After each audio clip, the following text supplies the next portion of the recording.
भगवान गणपति जी की तुलसी के पत्ते से पूजा नहीं की जाती। गणेश जी भगवान शिव और मां पार्वती की संतान हैं।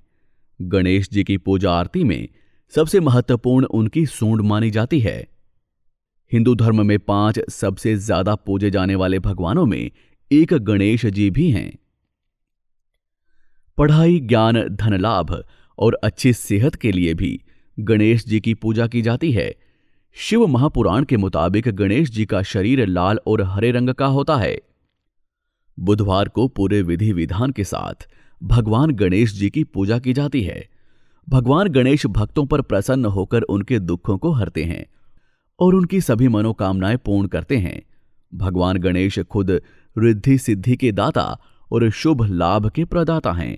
वो भक्तों की बाधा, संकट, रोग, दोष और दरिद्रता को दूर करते हैं।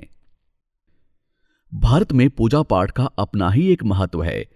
यहां देवी देवताओं की पूजा के लिए कई प्रकार की सामग्री चढ़ाई जाती है और तुलसी भी उन्हीं में से एक है। तुलसी को सबसे पवित्र पौधा माना गया है। पुराणों में वर्णित है कि भगवान विष्णु, राम और कृष्ण को तुलसी जी का भोग लगाने से भगवान प्रसन्न होते हैं और प्रसाद को ग्रहण करते हैं। वहीं आपको जानकर हैरानी होगी कि एक भगवान ऐसे भी हैं जिनको तुलसी के पत्ते नहीं चढ़ाए जाते हैं। वो देवता हैं भगवान गणेश। गणेश जी के भोग में तुलसी का प्रयोग वर्जित माना गया है। गणेश जी को तुलसी का भोग लगाने से भगवान नाराज हो जाते हैं। इसके पीछे के रोचक तथ्य को जानने के लिए पढ़ें ये कहानी। एक बार की बात है, भगवान गणेश गंगा किनारे तपस्या कर रहे थे। वो अपनी तपस्या में काफी मगन थे। उसी दौरान देवी तुलसी अपनी शादी की इच्छा मन में लिए यात्रा पर निकली। देवी तुलसी सभी तीर्थ स्थलों का भ्रमण करते हुए गंगा के तट पर पहुंची। यात्रा के दौरान उनकी नजर गंगा किनारे तपस्या करते हुए भगवान गणेश जी पर पड़ी। भगवान गणेश को देखकर देवी तुलसी का मन मोह गया। भगवान गणेश एक सिंहासन पर बैठकर तपस्या कर रहे थे। उनके पूरे शरीर पर चंदन लगा था। उन्होंने जेवर पहने हुए थे और फूलों की माला पहनी हुई थी। भगवान गणेश को देख देवी तुलसी आकर्षित हो गई और उनके सामने शादी का प्रस्ताव रखा। देवी तुलसी द्वारा तपस्या भंग होने से भगवान गणेश गुस्से में आ गए और शादी का प्रस्ताव ठुकरा दिया। उन्होंने तुलसी माता का विवाह का प्रस्ताव ठुकराते हुए कहा, मैं एक ब्रह्मचारी हूं। इस बात से देवी तुलसी को भी गुस्सा आ गया। उन्होंने भगवान गणेश को श्राप दिया कि उनकी 2 शादियां होंगी, वो भी उनकी इच्छा के बिना।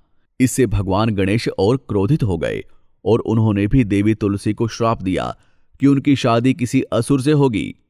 एक असुर की पत्नी होना मां तुलसी अपने बुरे स्वप्न में भी नहीं सोच सकती थी। ये सुनकर देवी तुलसी बहुत दुखी हुई और उन्हें अपनी गलती का एहसास हुआ। उन्होंने भगवान गणेश से माफी मांगी। भगवान गणेश ने माफी स्वीकार की और कहा कि श्राप तो वापस नहीं लिया जा सकता है, लेकिन तुम भगवान विष्णु और श्री कृष्ण की प्रिय बनोगी। भगवान गणेश ने कहा कि तुम्हारा विवाह शंखचूड़ राक्षस से होगा, लेकिन इसके बाद तुम पौधे का रूप धारण कर लोगी। भगवान गणेश ने कहा कि तुलसी कलयुग में जीवन और मोक्ष देने वाली होगी।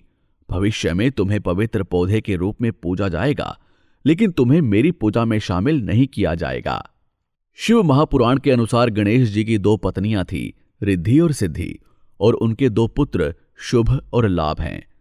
हिंदू शास्त्र में कार्तिक माह की शुक्ल पक्ष की एकादशी तिथि को भगवान विष्णु के शालिग्राम रूप से माता तुलसी का विवाह किया जाता है। इस दिन को देव उठने एकादशी या देवोत्थान एकादशी कहा जाता है। हिंदू धर्म में तुलसी पूजा का विशेष महत्व है। ऐसी मान्यता है कि तुलसी के पेड़ में साक्षात लक्ष्मी जी निवास करती हैं। महिलाओं के लिए खासकर तुलसी की पूजा करना बेहद शुभ माना जाता है।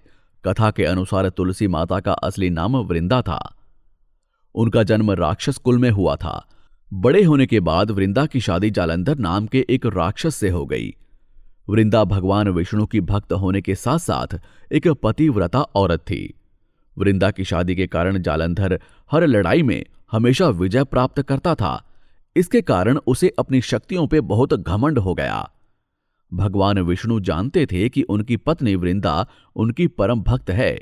यदि वृंदा की भक्ति भंग नहीं की जाएगी तो उसे मारना असंभव है। ये सोचकर भगवान विष्णु ने अपनी माया से जालंधर का रूप धारण कर वृंदा के पतिव्रता होने को नष्ट कर दिया। लेकिन जब वृंदा को भगवान श्रीहरण की चाल का पता चला तो वृंदा ने भगवान विष्णु से कहा, आपने मेरे साथ इतना बड़ा धोखा क्यों किया? तब वृंदा ने भगवान विष्णु को श्राप दिया कि आप हमेशा पत्थर के स्वरूप बनकर रह जाएंगे। भगवान विष्णु को लज्जित देखकर वृंदा माता ने अपना श्राप वापस कर लिया और अपने पति जालंधर के साथ सती हो गई।